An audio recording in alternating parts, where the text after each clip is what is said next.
Welcome to Aaron Mahnke's Cabinet of Curiosities, a production of iHeartRadio and Grim and Mild. Our world is full of the unexplainable. And if history is an open book, all of these amazing tales are right there on display, just waiting for us to explore. Welcome to the Cabinet of Curiosities.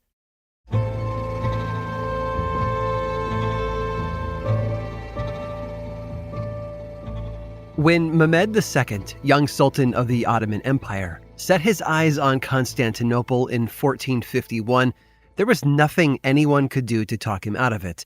And they tried. Oh, they tried. Because one does not simply conquer Constantinople. Mehmed wanted to do something truly great, something no sultan had ever done before.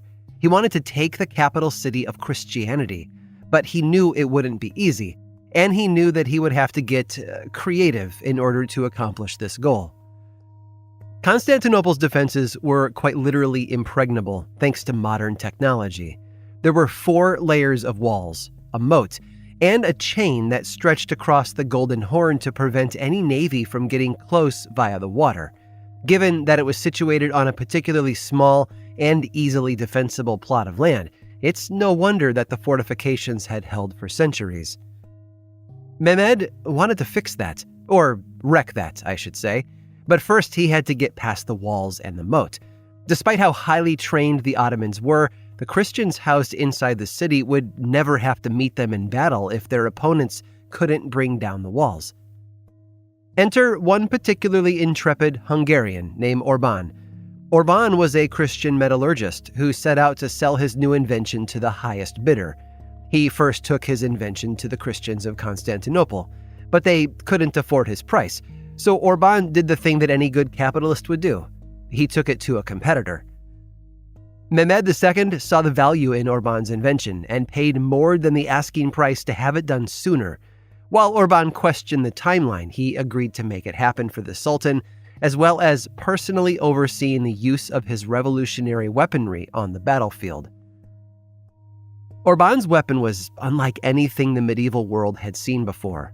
Where once there had just been catapults and trebuchets, hurling stones at walls, and maybe the occasional small cannon, now there was Orban's 27-foot-long cannon. And yes, the cannon had a name, Basilica. Although on the battlefield it would be known as the Bear, and all the smaller variants would be known as her cubs.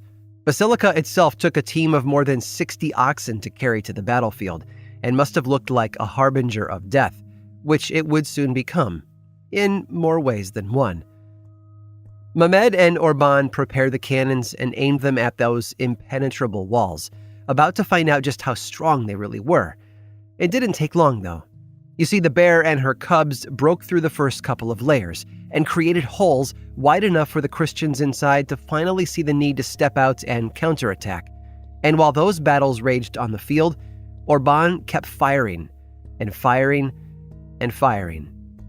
In fact, they fired the basilica so rapidly that the cannon's shell began to crack. After all, this was a brand new technology with no time for testing before action. This was the field test, and Orban was beginning to see the problem. Unfortunately, Mehmed II wasn't. When Basilica sat idle for several hours, Mehmed pressured the issue, demanding Orban to continue firing despite the concerns for the cracking shell. The inventor had no options, either die at the hand of the ambitious yet impulsive Sultan, or risk death at the hands of his own creation. So he kept firing. And as the Christians turned the tide of battle against the Ottomans, Basilica did exactly what Orban feared it would do. It fired one last time, fracturing the shell down the middle, and then exploded right there in the middle of the Ottoman troops. The setbacks would eventually stop, though, and the Ottoman Empire would finally capture Constantinople, turning it into modern-day Istanbul, the capital of Turkey. And while Orban's invention may have spelled his own demise, it was the beginning of a weapons game that would carry on right up to today. You might even say, this was the moment when artillery design really blew up.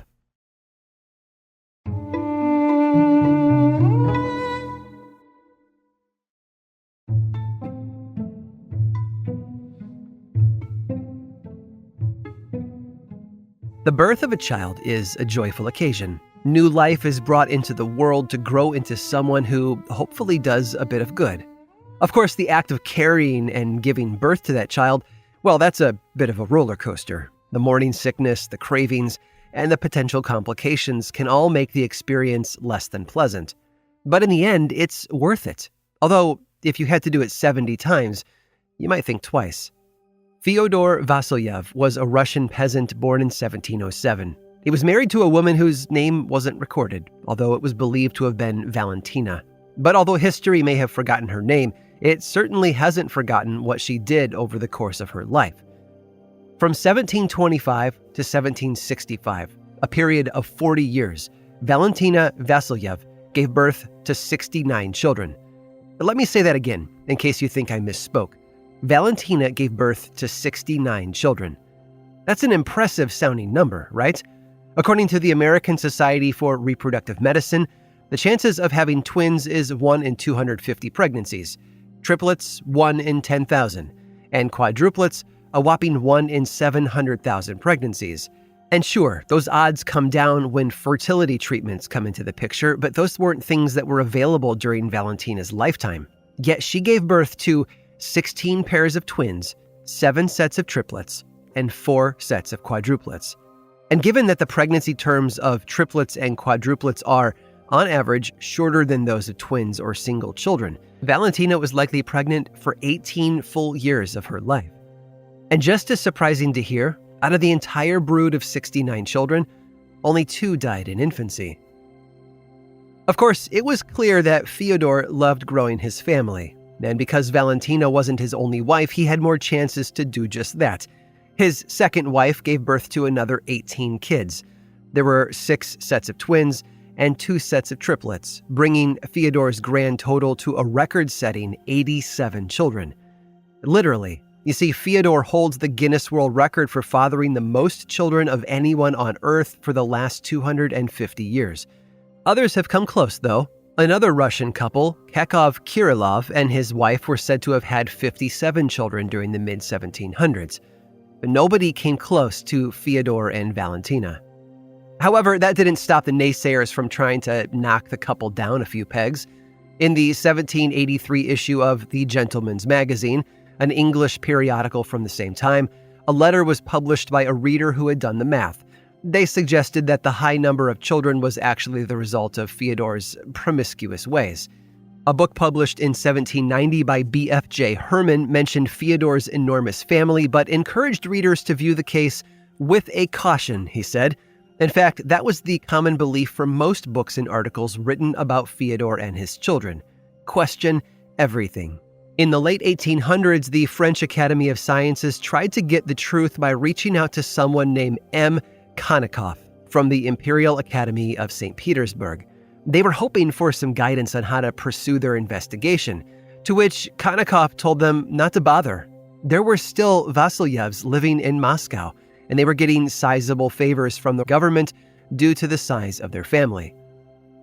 Over the years, the inquiries into the Vasilyevs died down, and eventually any evidence of the truth disappeared. Still, that doesn't stop scientists and fertility experts today from questioning the history. All the biological information we have now tells us that it's unlikely that Valentina gave birth to that many children in her life. Her body probably wouldn't have allowed it, especially as she got older. But without definitive proof, all we can really do is speculate. So for now, the record stands: 87 children, which is clearly a lot of mouths to feed. Of course, it also meant that there were plenty of hands to take care of all those chores around the house.